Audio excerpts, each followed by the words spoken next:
Hey guys, good afternoon. This is Jackie from Jack Gets Lost on a Book Hole. And I want to update you guys on my Harry Potter reread of the series, my first time. I did attempt it once before, as I've said in the past, but I actually stopped in the middle of book 5, which is the book I just finished via audiobook, which I think really helped.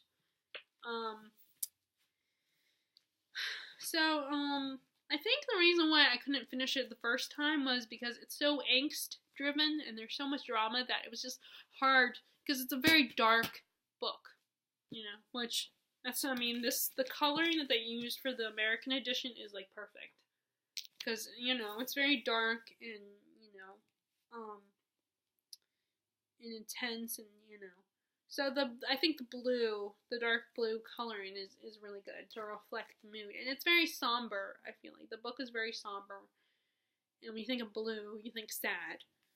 So if you aren't aware, this is the 5th book. I'm sure everybody has read this series, but Harry's in his 5th year at Hogwarts, and Voldemort has come back from the dead, so Dumbledore has gathered together a bunch of wizards to create this secret order known as the Order of the Phoenix. Which back in the day consisted of his parents, the order consists of his parents, Dumbledore, Neville's parents, let's see who else, the Weasleys, and like Ron and his brothers and his sister's parents, and Dumbledore and Sirius and Lupin and Mad-Eye Moody, and now Tonks is a new addition. She's an Auror. I really like her character. And Kingsley Shacklebolt, who's another new character that's introduced in the books. In this book, like I said, Mad-Eye Moody, a bunch of real, and Harry has been, and okay, so, and then another aspect of the plot is they're given a new defensive against the dark arts teacher, and that is Dolores Umbridge, who is like so horrible and so paranoid, and she worships Fudge, who does not believe that Voldemort has come back and thinks that Dumbledore and Harry are conspiring against him and that Dumbledore is just an attention-seeking little brat.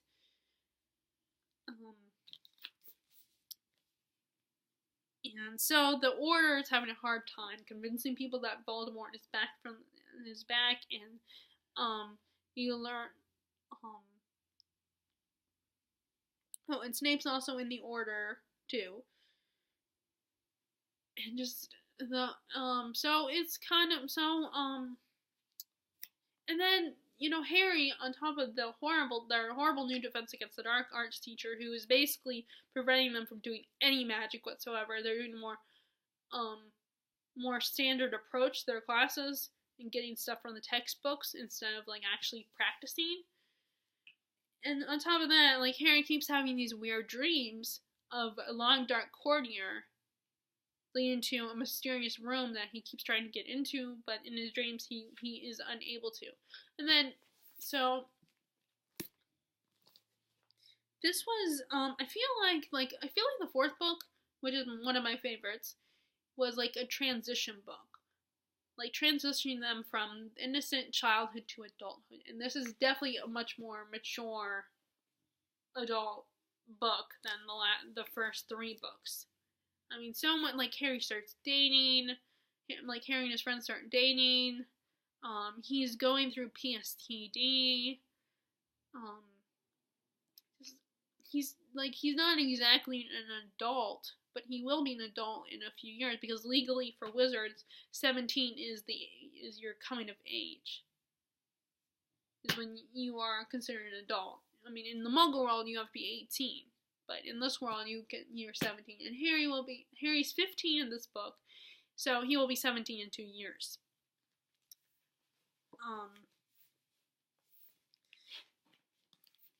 So you meet a lot of interesting characters, like you meet Tonks, who's this, this witch that can, I think she can, I don't know what she calls herself, but she can alter her appearance, she can change her hair color, her eye color, change her whole, like, her face, and which is really cool.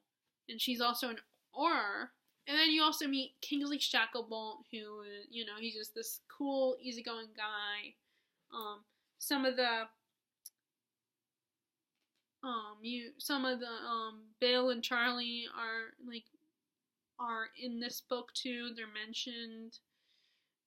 And sadly, though, Percy Weasley has chosen the Ministry of Magic over his family and agrees that his family is crazy and that Harry's delusional and he's a bad influence. And in this book, Fred and George are on the verge of starting their new business, their joke shop business. And as far as villains concerned, screw Voldemort. Umbridge is the best villain ever. She's so horrible and such a paranoid little freak. And she's, and I say, as a villain, she's incredible, she's the perfect villain because she's so cruel. And and as other people have pointed out, she's someone that could exist in the real world. I think there are real people in power that could be like her. Just without magic. Take away her magic and she's still such a horrible person. It's just magic is a little bit of an extra help for her in her wickedness and her evilness. And the fact that she doesn't see herself as in the wrong. She's very self-righteous, and that makes it worse. That makes her even more of a villain. I hate it when bad guys are like that, when characters that are supposed to be good guys, the team good, act like that. There's some of the characters in Once Upon a Time are like that, the ones that are supposed to be the good guys, and that's a trait for good guys that I cannot stand. It drives me crazy, and I think it fits. I think that's more of a villain thing, to be self-righteous. One of those villains that they don't consider themselves a villain at all. They see themselves as right. That's what a good villain is to me. Someone who sees themselves as right. And I kind of agree. I think it was Cece who said this in Problems of a Book Nerd, that Voldemort is not. It might not have been Cece. It might have been someone else. I can't remember. One of the booktubers I really love watching said that Voldemort is not that scary of a villain. He's scary and intimidating and imposing, but he's he doesn't come until the second half of the books. And, he's just there, and people talk about him and stuff, but he doesn't do a lot. His followers, the Death Eaters, are a lot worse and do a lot more scary things. And Umbridge, who isn't a Death Eater at all, she's a lot scarier than Voldemort. She's horrible.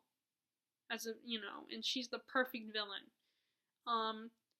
But there's a lot, and now there are a lot of things in the movie that are in the book that prove that the book is better.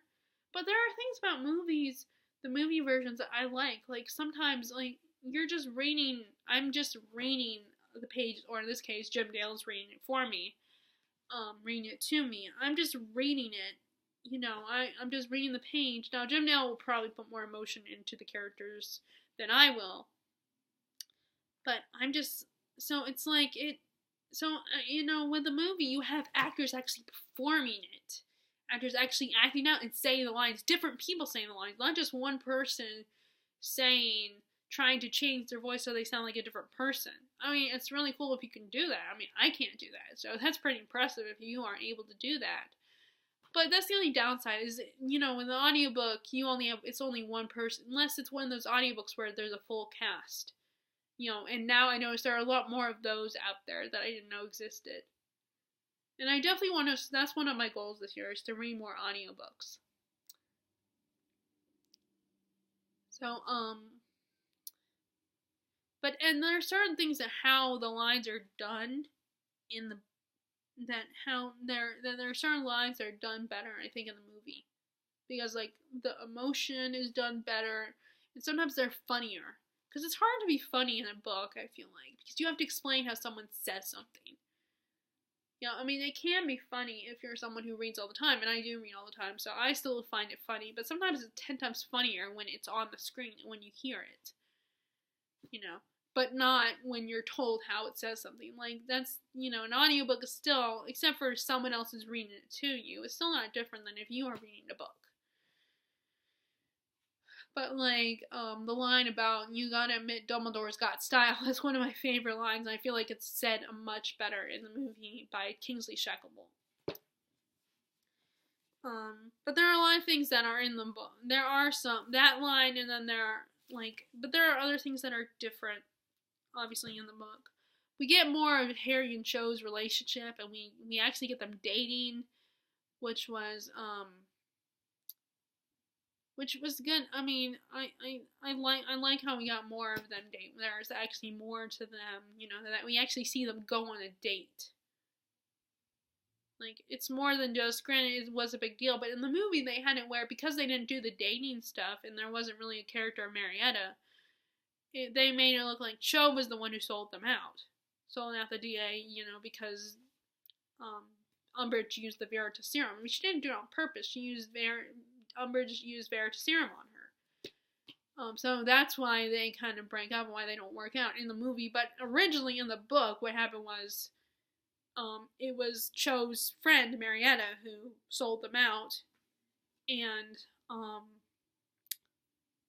then Cho kind of defended her actions. But there was also the fact that Cho was so still grieving over Cedric. And Harry already had an issue with Cedric as it is, because Cedric got to Cho first. And he just didn't want to think about it. He didn't want to talk about it. I mean, his reaction, his grief is a little different. And he wasn't as close to Cedric as Cho was. So it's a little harder, he didn't want to deal with that, which, okay, I kind of understand. But at the same time, I agree with Hermione, but he was being a little insensitive to her. And then there was the whole fact that when they went on their date, like, Hermione asked him to meet her, because this was around the time that she decided to call Rita Skeeter to help them to write in Luna's father's magazine, to write the true story about what happened at the Triwizard Tournament at the end of last year, the year before. And he tells Cho that Hermione asked him to meet her at the Three Broomsticks. And that made Cho jealous. And then, of course, being a girl, and how girls are generally, she was going to make him jealous. And, of course, he was totally oblivious to that. He was kind of just annoyed how she was. I mean, he did get jealous and annoyed, but he didn't realize that she was doing it on purpose. Because he talked to him that the reason why she was doing it is because he brought up Hermione, and Hermione asked him to meet her. And like I said, it's ironic because people, and J.K. Rowling said this, she admitted this, that she really should have put Hermione and Harry together instead of Ron and Hermione, which I totally disagree. I see Ron and Hermione as more of a couple that I am team Ron and Hermione. I totally ship them. I hate when it does this, sorry, the stupid light. Really bright right now. I better eat lunch soon. Sorry. I'm filming these on my computer so I can see the time on my computer in the top hand corner. So there was, but I am a Ginny and Harry supporter. I totally ship the two of them together. And we definitely get more of that in the books than in the movies. The movies cut it down a lot because the romantic relationships weren't as important. Harry's romantic relationships were not as damn it.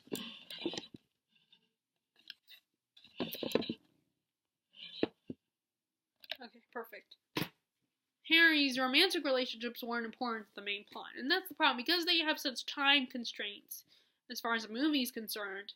They had to take out they couldn't focus on any of that. Now, if they had made it into a TV show, I think they could have. And if you're interested, I did do a video months ago where I talked about, I think it was back in 2016, where I talked about why Harry Potter would make a better TV show than a movie. But of course, right now they can't do that. It's too late.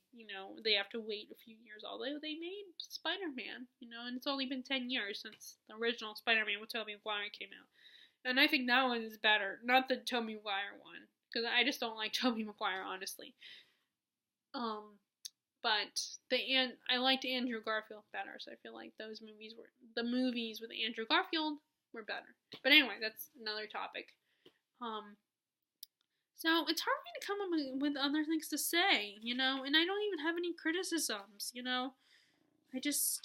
I like the book. I really enjoyed the 5th book, and I'm glad I was able to finish it this time. As I've said before, I'm just not very good at reviews, and I feel guilty because I have a hard time coming up with criticisms. And I do sometimes, after watching someone else's review of the book, they point out things about the books, and it's like, oh, I can see that, but that's after the fact. Like right now, if I watch reviews, I'm sure they would point out some things about Order of the Phoenix that, some negative aspects of it. Damn it, I dropped it. So, I really enjoyed this, and like I said, listening to an audio was good. It was really helpful, and now I'm on to the 6th book, where, like, Harry he's 16 in this, he's gonna be 16 in this book, which is really funny, because I always was like, whenever I would when I would come up with story ideas, I would make it where the kid was my protagonist was 16, because 16 was like a big deal and everything. So it was a big significant age. But now I'm like 20 years old, and now it's like 16 is, whatever. It's not, it's not as special. But, so here, I'm only read the first 4 chapters. Like, I got to, I read the first chapter. So we had the part when Rufus Scrimgeour meets the Muggle Prime Minister and everything, and tells him what's going on, because that's what Fudge does. Like, he meets the new Prime Minister, the Muggle Prime Minister, every time a new one is instated. And then, let's see. And then we had the part where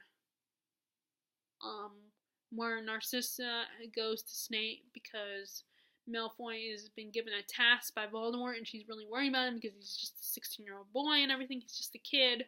So Snape makes an unbreakable vow with Narcissa, his mom, Malfoy's mom, Draco's mom, and you find out that Bellatrix doesn't trust Snape. She's suspicious of him, and then we get to the part when Dumbledore goes to Harry and is all like, and agrees to, is coming to escort him to the Burrow and everything, but first he has a talk with the Dursleys, where he's all like, Harry's gonna be coming of age in a year from now, and he knows that they have not been treating Harry very well, but it's still his home, so he's still protected. And they point out that the Dursleys have not been good parents to Dudley either, and Dudley is, like, confused. He doesn't get that. He feels like his parents were great and cute and very loving to him, but he was kind of spoiled.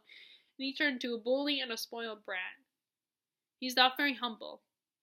And the Dursleys and Dudley can't even fathom how they're bad parents. This is really funny. But as I noticed that as the books progressed, we got less and less time with the Dursleys. Like, in the first 3 books, we spent a lot of time with the Dursleys. But then in the...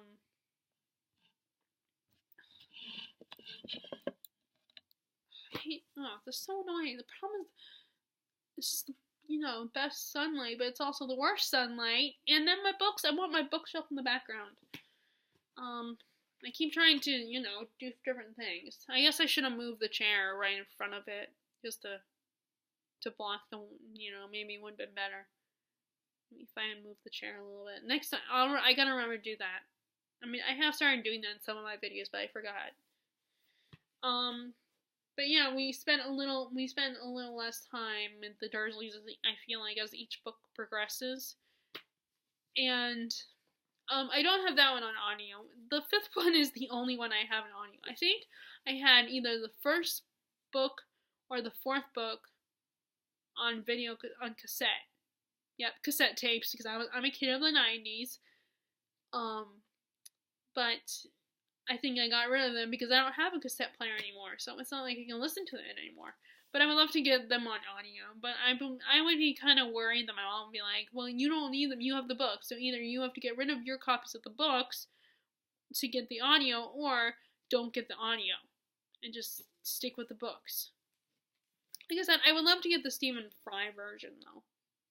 If I can't get a full cast of characters doing a full cast of actors doing the voices for the characters, I love to get the a audio of, with Stephen Fry narrating, just to get a different person instead of Jim Dale. I mean, I like Jim Dale and he's good, and like I said, it's very impressive that he can do all those different voices. But I just want someone different.